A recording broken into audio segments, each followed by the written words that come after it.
عابد صاحب تیسرا سوال یہ ہے کہ یوحنا 5 باب اس کی 37ویں آیت میں اور پہلا باب اس کی 18ویں آیت میں یہ لکھا ہے کہ کبھی کسی نے خدا کو نہیں دیکھا، جبکہ مسیحی یہ دعویٰ کرتے ہیں کہ یسوع مسیح خدا ہیں. جی تو کیا یہ تضاد نہیں ہے؟ کیونکہ اس کے لیے میں ایک آیت پڑھنا چاہوں گی.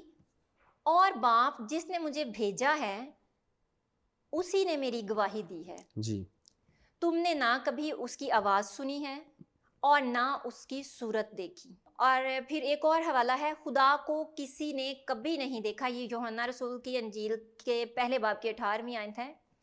خدا کو کسی نے کبھی نہیں دیکھا، ایک لوتا بیٹا جو باپ کی گود میں ہے اسی نے ظاہر کیا. آمین.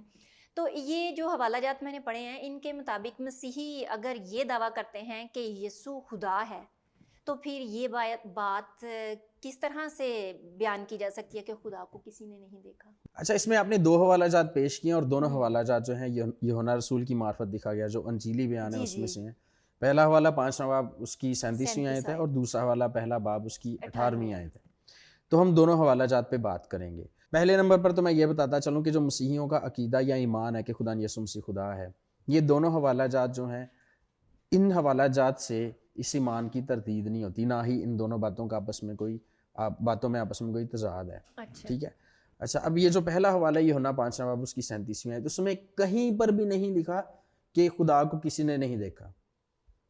جی یہ کہیں اور بھی نہیں لکھا کہ خدا کو کسی نے نہیں دیکھا. یہ بات نہیں لکھی ہوئی، بلکہ ایک خاص گروہ ہے وہاں پہ موجود یہودیوں کا، ایک خاص گروپ ہے، ان سے خدا یسوع مسیح مخاطب ہیں اور ان سے یہ کہتے ہیں کہ تم نے نہ کبھی اس کی آواز سنی ہے اور نہ اس کی صورت دیکھی.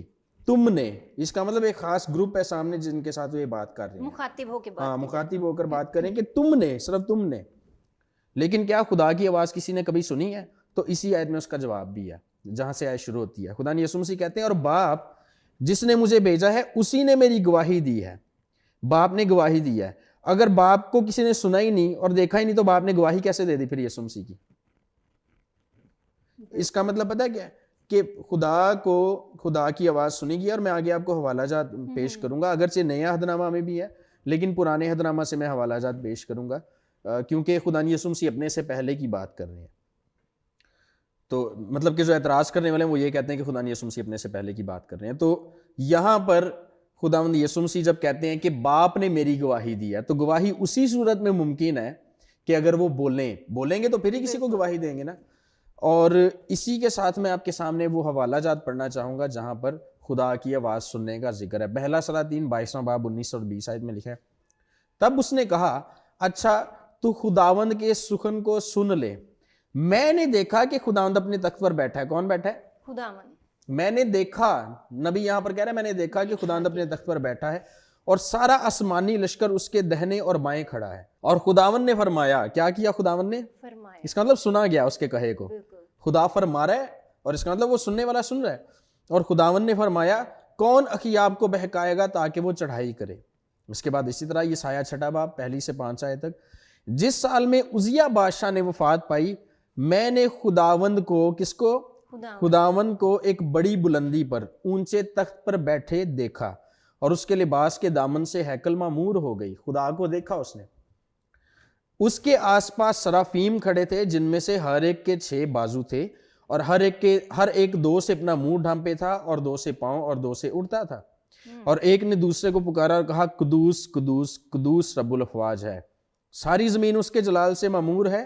اور پکارنے والی کی آواز کے زور سے آستانوں کی بنیادیں ہل گئیں اور مکان دھوئیں سے بھر گیا. تب میں بول اٹھا کہ مجھ پر افسوس. نبی کہہ رہا ہے میں تو برباد ہوا کیونکہ میرے ہونٹ ناپاک ہیں اور نجس لب لوگوں میں بستا ہوں کیونکہ میری آنکھوں نے بادشاہ رب الافواج کو دیکھا. ٹھیک ہے. اسی طرح سے اگر آپ دانیل نبی کا صحیفہ 7واں باب 9 سے 10 آیات پڑھیں تو وہاں پر لکھا ہے میرے دیکھتے ہوئے تخت لگائے گئے اور قدیم الایام بیٹھ گیا. خدا کے متعلق بات ہو رہی ہے. اس کا لباس برف سا سفید تھا اور اس کے سر کے بال خالص اون کی مانند تھے. اس کا تخت آگ کے شعلہ کی مانند تھا اور اس کے پہیے جلتی آگ کی مانند تھے. اس کے حضور سے ایک آتشی دریا جاری تھا. ہزاروں ہزار اس کی خدمت میں حاضر تھے اور لاکھوں لاکھ اس کے حضور کھڑے تھے. عدالت ہو رہی تھی، کتابیں کھلی تھیں. تو دیکھیں جو پرانے عہد نامہ کے انبیاء کرام تھے وہ اس بات کا اقرار کرتے ہیں کہ ہم نے خدا کی آواز بھی سنی اور خدا کو دیکھا بھی. تو ثابت یہ ہوا کہ خدا یسوع مسیح نے جب یہ کہا کہ تم نے خدا کو نہیں دیکھا یا اس کی آواز نہیں سنی تو وہ ایک خاص گروپ کو کہہ رہے تھے. اس کا مطلب یہ نہیں تھا کہ کسی نے بھی خدا کو نہیں دیکھا اور اس کی آواز نہیں سنی. اس کا مطلب وہ جس خاص گروپ سے مخاطب تھے ان کی بات ہو رہی ہے کہ تم نے نہیں دیکھا اور نہ ہی تم نے اس کی آواز سنی ہے. ٹھیک ہے. اور جیسا کہ میں پہلے کہہ چکا ہوں خدا یسوع مسیح نے کہا کہ باپ نے میری گواہی دی. تو گواہی اسی صورت میں دی جا سکتی ہے جب بولا جائے. اگر اس کو کوئی سنے تو پھر ہی گواہی وہ اس کی دے سکتا ہے نا وہ خدا یسوع مسیح کی. اچھا اب یوحنا کی انجیل 5 باب کی 37ویں آیت میں خدا یسوع مسیح نے جب ایک خاص گروپ کو کہا ہے, خاص گروپ سے مخاطب ہے کہ تم نے باپ کو نہیں دیکھا, خدا کو نہیں دیکھا, نہ اس کی آواز سنی ہے, تو اس کی وجہ کیا تھی, ایسا کیوں وہ ان سے کہہ رہے تھے؟ اس کی وجہ اگلی آیت میں 38 آیت میں ہمیں بتا دی گئی ہے. وہاں پر لکھا ہے اور اس کے کلام کو اپنے دلوں میں قائم نہیں رکھتے کیونکہ جسے اس نے بھیجا ہے اس کا یقین نہیں کرتے. تم کتاب مقدس میں ڈھونڈتے ہو کیونکہ سمجھتے ہو کہ اس میں ہمیشہ کی زندگی تمہیں ملتی ہے اور یہ وہ ہے جو میری گواہی دیتی ہے. پھر بھی تم زندگی پانے کے لیے میرے پاس آنا نہیں چاہتے. تو خدا یسوع مسیح کہتے ہیں کہ تم نے کیوں خدا کو نہیں دیکھا, جو وجہ بتا رہے ہیں کہ تم نے خدا کو نہیں دیکھا, اس کی آواز نہیں سنی, اسی سبب سے تم مجھے بھی قبول نہیں کرتے. حالانکہ کتاب مقدس میں میرے متعلق لکھا ہے اور یہ وہی گواہی ہے جو خدا نے لکھوائی ہے کتاب مقدس میں. تو میرے متعلق لکھا ہے لیکن تم اس کو مانتے نہیں ہو. اگر تمہارا اس پر ایمان ہوتا تو تم مجھ پر بھی ایمان رکھتے کیونکہ کتاب مقدس تو میرے بارے میں بات کرتی ہے, میری گواہی دیتی ہے. تو یہاں پر خدا یسوع مسیح ایک خاص گروپ سے مخاطب ہے اور ان کو بتا رہے ہیں کہ تم لوگوں نے خدا کی آواز نہیں سنی, نہ اس کو دیکھا, اور اس کی وجہ بھی آگے بتا دی گئی ہے. اب آتے ہیں دوسرے حوالہ کی طرف جو یوحنا کی انجیل 1 باب 18ویں آیت ہے جس میں لکھا ہوا ہے کہ خدا کو کسی نے کبھی نہیں دیکھا. اب یہ والا ان کی پسند کا حوالہ ہے کیونکہ یہاں پر یہی بات آ گئی کہ کسی نے نہیں کبھی بھی نہیں دیکھا. خدا کو کسی نے کبھی نہیں دیکھا, اکلوتا بیٹا جو باپ کی گود میں ہے اسی نے ظاہر کیا. اب یہاں پر کیا, اس کا کیا مطلب ہے کہ خدا کو واقعی کسی نے نہیں دیکھا؟